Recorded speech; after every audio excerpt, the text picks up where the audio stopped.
This is on page 403. And you're going to, you can start writing the solution to this on the top of page 403, or you can do stuff on page 404. There's space there as well. Okay?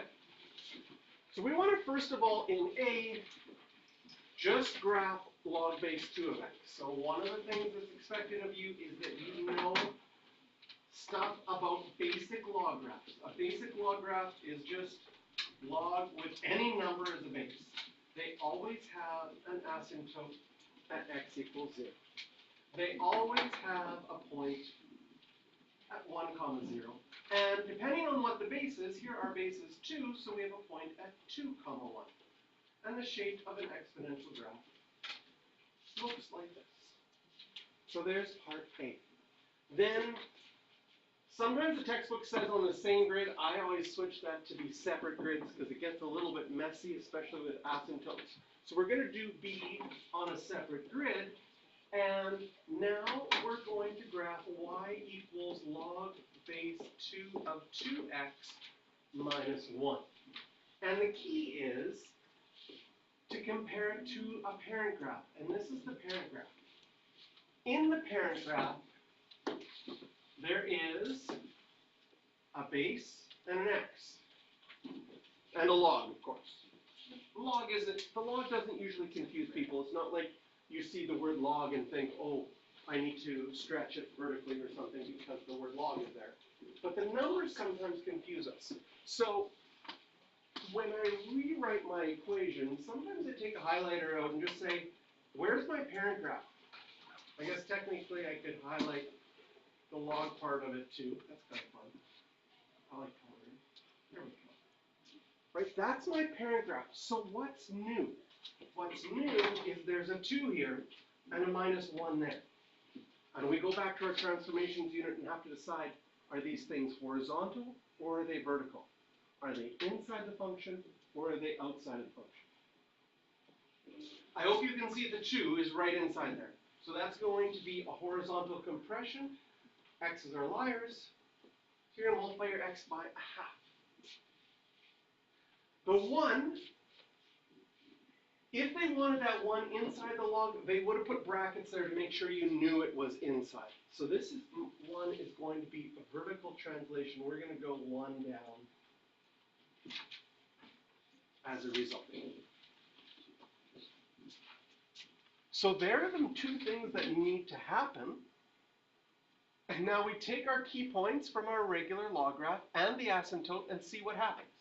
So my key points were, on the original, 2, 1 and 1, 0. And my original asymptote was x equals 0. These are going to change. Stretches and compressions first, then translations second. And let's see where they end up. Well, the only stretch I have is that x is by a half. So that'll change this to 1. The y stays the same. This will change this to a half. The y stays the same. Next, I'm going to go 1 down. Again, that'll only change my y, so this will be 1, 0, and this will become 1/2, negative 1. What's the only thing that's going to change a vertical asymptote? Is shifting left and right. Shifting up and down would keep it exactly where it is, and any kind of multiplying, because it's a 0 value, is going to keep it at 0. So do we shift up and down? No. So our asymptote stays at x equals 0. And now I can draw this on a separate graph here. I still know I have my asymptote at x equals 0. I can label the point 1, 0. And I also have to label a point 1/2, negative 1. And if you go through those points and have the same shape as before, this is what your graph is going to look like.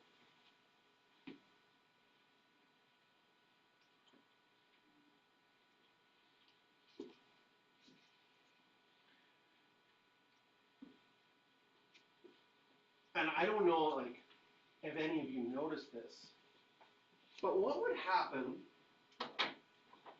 if in my original graph, I plugged 1/2 in. Can anybody, if I put 1/2 in for x, can anybody tell me what exponent you put on a 2 to give you 1/2 as an answer? Just some mental math. If I put 1/2 in for x, and log solve for exponents, 2 to what exponent is 1/2? It's your negative exponent law, it'd be -1. And then I'm like, oh, wait a minute, does that mean this is the exact same graph as we had before? How is that possible? We did a bunch of transformations. Could it be possible that we came up with the exact same graph as before? Now I'm kind of curious, so I'm like, well, This one has 2, 1. What happens on this one if I plug in 2 for x? 2 times 2 would be 4, right? And then I have log 2 of 4. 2 to what exponent is 4? 2 minus 1 would be? Oh my goodness, are they the same graph? Sure looks like it. In fact, mathematically, algebraically, watch this. I could play around with this. This is the new one, right? We have a log law for multiplying. What does the log law for multiplying say? If you're multiplying inside of a log, do we add, subtract, divide, or multiply? We add. So I could rewrite this using a log law and say, this is the same as log 2 of 2 plus log 2 of x, and then I'd still have the minus 1 at the end. What's log 2 of 2?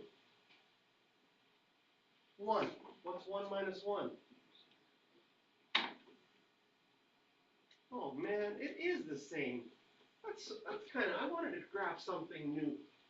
And it ended up being exactly the same graph as before. That very rarely will happen.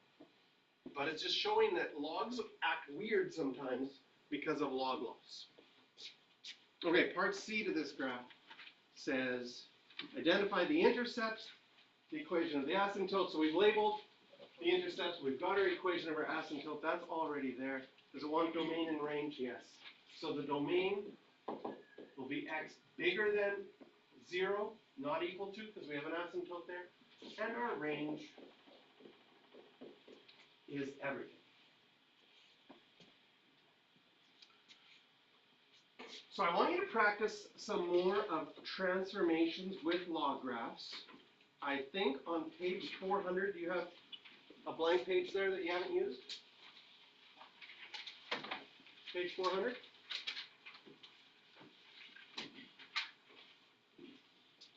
So I would get you to, like, the blue part wouldn't be there. Right? This would be the question.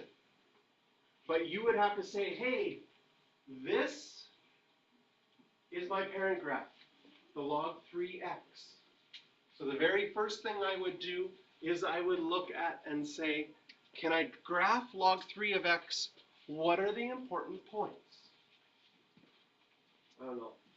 I like highlight. I like coloring. I feel like coloring. I feel like coloring this in. The log and the 3 and the x.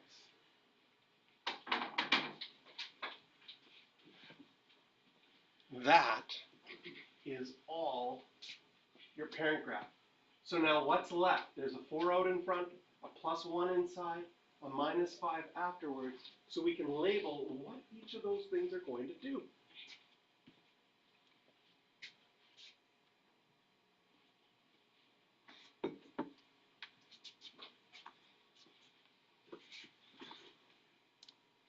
And then just like our transformations unit, we can take our 2 points and our asymptote, do our stretches and compressions first, translations second. Notice this one is going left and right, so our asymptote is going to change.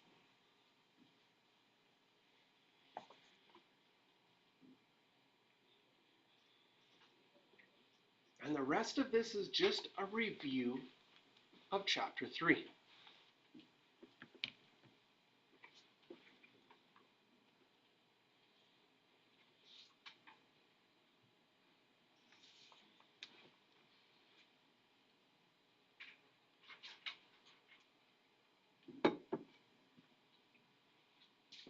And then once you have your new points, is everybody okay if I scroll down to here?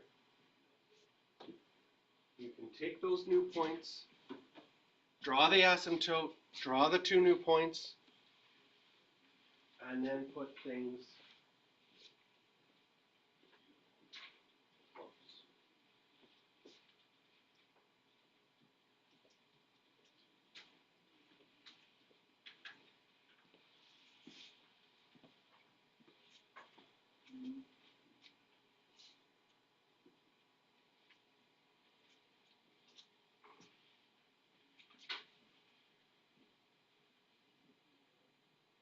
And you should be able to do this for any base, right? Because you can draw your original one.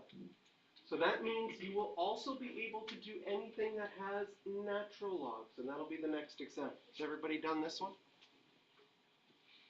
Adrian, almost? Almost. Okay.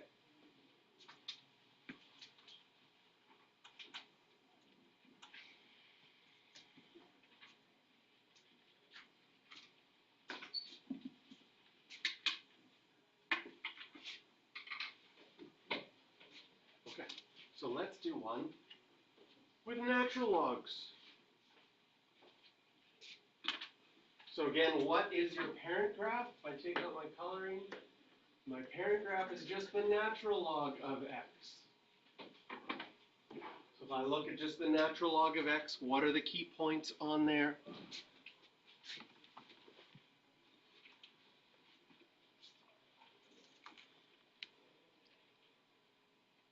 And then I take my key points and do my transformations. But before I do that, I notice in my original equation, do you notice that you have a horizontal stretch and a horizontal translation?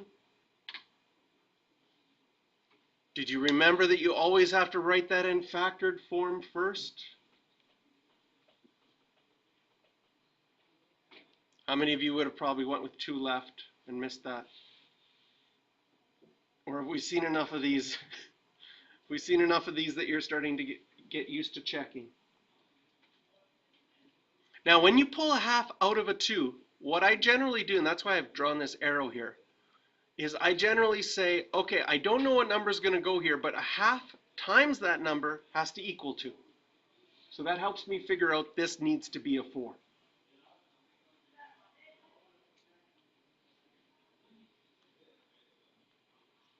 And then once we have it in factored form, we just go and change our points. And again, it's moving left and right, so our asymptote is going to change from x equals 0, pull this down a bit, to x equals -4.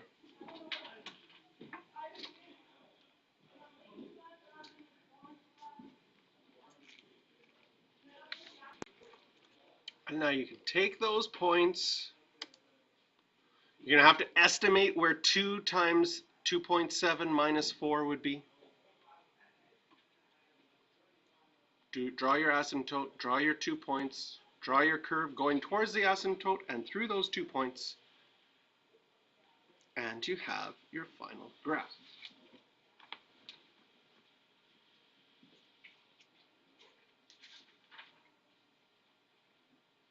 And questions you can circle